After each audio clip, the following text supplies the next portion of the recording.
Weka mkono kwenye kitovu chako, nataka nikuombee. Kwa nini uweke mkono kwenye kitovu? Kitovu chako ni asili yako. Asili yako wewe inaunganika na kitovu chako.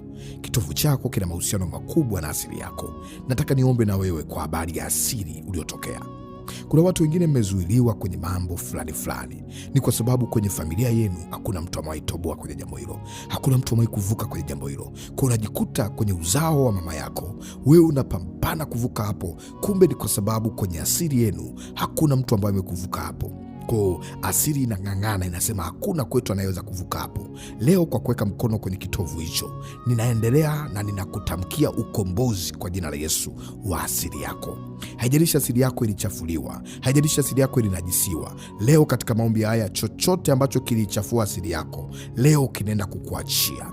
Chochote ambacho uliunganishwa nacho, chochote ambacho adui alikuunganisha na madhabahu ya kwenu. Wengine vitovu vyenu vilifukiwa mahali fulani wakavifanyia mambo ya kimila. Wengine vitovu vyenu vimewekwa kwenye makabati. Wengine vitovu vyenu vimetupwa mahali fulani.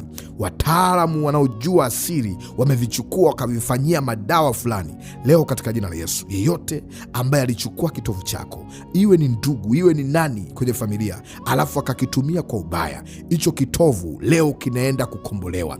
Leo unaenda kukombolewa kwa jina la Yesu. Leo unaenda kukombolewa katika jina la Yesu. Maana Kristo Yesu alikufa kwa ajili yetu ili tuweze kuwekwa huru. Nami nakutangazia uhuru wako uwe huru kweli kweli.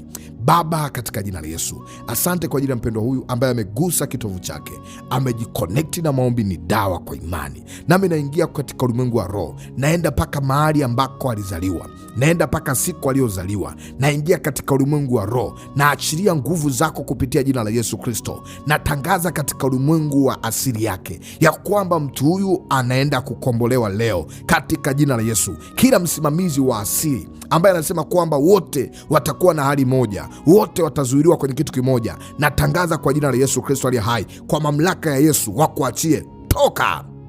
Toka kila agano la giza, toka kila agano la vitovu, agano la kitovu, moto wa jina la Yesu, moto kwa jina la Yesu, moto kwa jina la Yesu. Navunja kila kizuizi ambacho kimetokana na kitovu chako. Navunja kila uchawi ambao umefungwa kwenye kitovu chako. Navunja kila roho za giza za kurudishwa nyuma ambao zimeunganishwa na kitovu chako. Natangaza moto wa Yesu, natangaza moto wa Yesu, natangaza moto wa Yesu. Navunja kila nira, navunja kila ulipokufukia mahali popote, iwe ni kwenye makaburi, iwe ni kwenye mchanga, iwe ni kwenye vitu vya madawa alivitengeneza, iwe kwenye makabati, iwe kwenye visima, iwe kwenye migomba. Naita nafsi yako, naita ukombozi wa asili yako. Kila kizuizi cha kitovu, magonjwa ya kurithi yanayotokana na asili yetu, naamuru moto kwa jina la Yesu. Nateketeza kila mateso, nateketeza kila mambo ya giza ambayo yamepata muunganiko kupitia kitovu. Kama ulivyokamata kitovu hicho, na vuruga vyakula vyote ambavyo mpaka leo unaota ndoto nalishwa vyakula,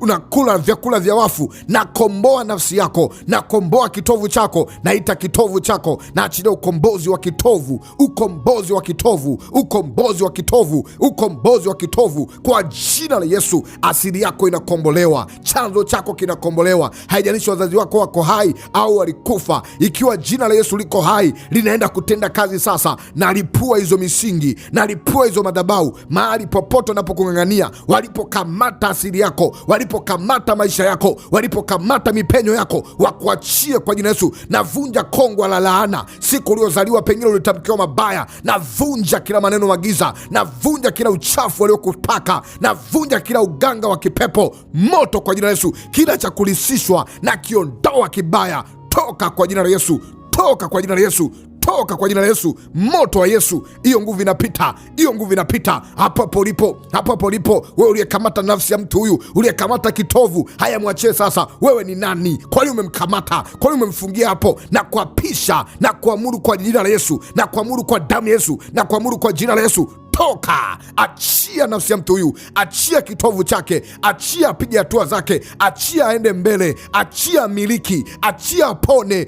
Toka kila maagano ya giza, toka kila roho za kurudishwa nyuma zinazotokana na vitovu kwa jina la Yesu. Kitovu kinakombolewa, kitovu kinakombolewa, kitovu kinakombolewa. Kila mapooza, kila utasa, kila uvimbe, kila kurudishwa nyuma, kila mateso, kila uharibifu uliokamata fedha na uchumi, na ulipua. Toka, toka, achia kitovu hicho kuanzia sasa. Nataka ujitawale mwenyewe kwa damu ya Yesu, kwa jina la Yesu, na kutamkia baraka. Navua kila agano la giza, navua kila mateso, navua kila matamko ya kipepo, na yabatilisha kwa jina la Yesu, kwa damu ya Yesu, kwa damu ya Yesu, kwa jina la Yesu, katika jina la Yesu.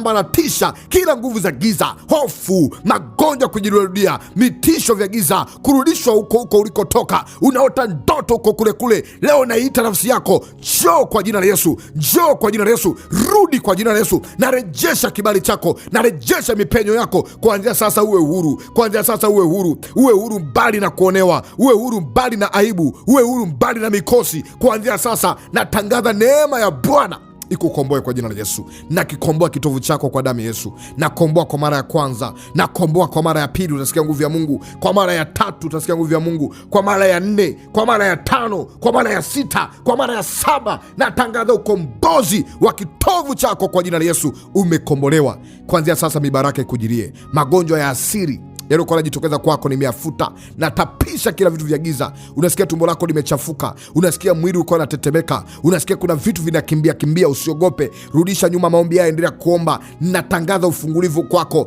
Naharibu kila nira, kila kongwa, vitu vyote ulivyolishwaga na vitapisha. Natapisha uchawi wote, natapisha uganga wote, na vuruga vyote vikuachie. Baada ya hapo ujisikie mwepesi, ujisikie huru katika jina la Yesu. Amen. Naitwa mwombezi Pastor Godwin Ndelwa niliyekuombea. Hii ni Maombi ni Dawa, na hakika maombi haya yamekuvusha na kutia nguvu. Unasikia ndani ya moyo wako ufungulivu wa kiwango kikubwa. Kwa sababu mtumishi wa Mungu, nasikia amani, nasikia ufungulivu. Au mwingine unasikia kuna vitu vinaendelea kufunguka. Rudia maombi haya, utaenda kuona ukamilifu wa ufungulivu wako. Lakini kwa mtu mwingine unasema, mtumishi wa Mungu, nimesikia kuhudumiwa.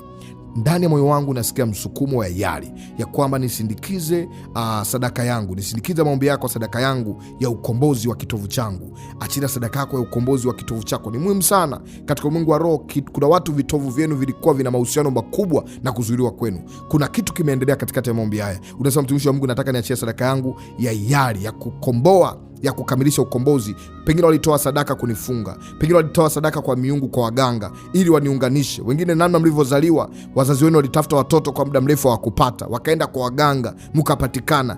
Asili yenu imeunganika na miungu. Leo hii unataka upite hapo, uvuke hapo, najikuta unarudishwa kule. Na kutangazia kwa jina la Yesu, neema ya Bwana imefunuliwa kwako na ukombozi wa kimungu uko juu ya maisha yako kwa jina la Yesu. Achia sadaka yako ya ukombozi kwa namba 0743913291. Inaonekana kwenye skrini yako. Mungu atakubariki na kuongezea neema. Lakini pia unaweza kaendelea kupokea vipindi vya kiroho kwa kuandika Maombi ni Dawa au Maombi Tiba. Mungu wa mbinguni akubariki, akutendee mema. Uwe na wakati mzuri.